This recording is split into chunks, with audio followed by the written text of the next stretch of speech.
بسم اللہ الرحمن الرحیم۔ معزز ناظرین، آج دھرتی وائس کی اس کہانی میں ذکر کریں گے اس راگ کی رانی کا جسے دنیا صوفی موسیقی کی ملکہ کے نام سے جانتی ہے۔ عابدہ پروین 20 فروری 1954 کو پاکستان کے صوبہ سندھ کے علاقے لاڑکانہ کے محلہ علی گوہر آباد میں پیدا ہوئی تھیں۔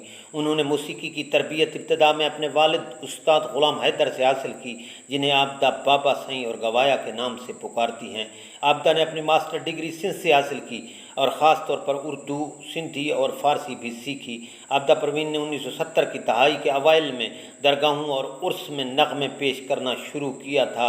1971 میں جب نصیر ترابی نے مشرقی پاکستان کے خاتمے پر گہرے دکھ کا اظہار کرنے کے لیے وہ ہم سفر تھا لکھا تو عابدہ پروین نے اس غزل کو خوبصورت انداز میں پیش کیا۔ گائیکی کے ذریعے صوفیانہ کلام کو پھیلانے کی بات کی جائے تو شاید اس وقت پورے برصغیر میں عابدہ پروین سے بڑا کوئی نام نہیں۔ انہوں نے صرف پاکستان اور بھارت میں ہی نہیں بلکہ پوری دنیا میں صوفی شعراء کے پیغام کو پھیلایا۔ عابدہ پروین کا تعلق ایک موسیقار گھرانے سے ہے۔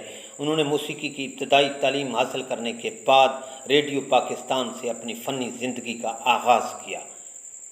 2012 میں عابدہ پروین کی فنکارانہ خدمات کے اعتراف میں انہیں ہلال امتیاز سے نوازا گیا اور اسی برس انہیں بھارت کی بیگم اختر اکیڈمی آف غزل کی طرف سے لائف ٹائم اچیومنٹ ایوارڈ بھی دیا گیا۔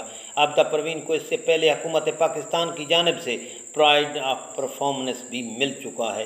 2015 میں بھی پاکستان اور بیرون ممالک میں عابدہ پروین نے کئی شوز کیے اور موسیقی کی دنیا میں منفرد شناخت حاصل کی۔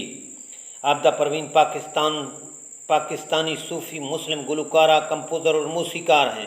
عابدہ پروین ایک نقاش اور کاروباری بھی ہیں۔ عابدہ پروین پاکستان میں سب سے زیادہ معاوضہ لینے والی گلوکاروں میں سے ہیں۔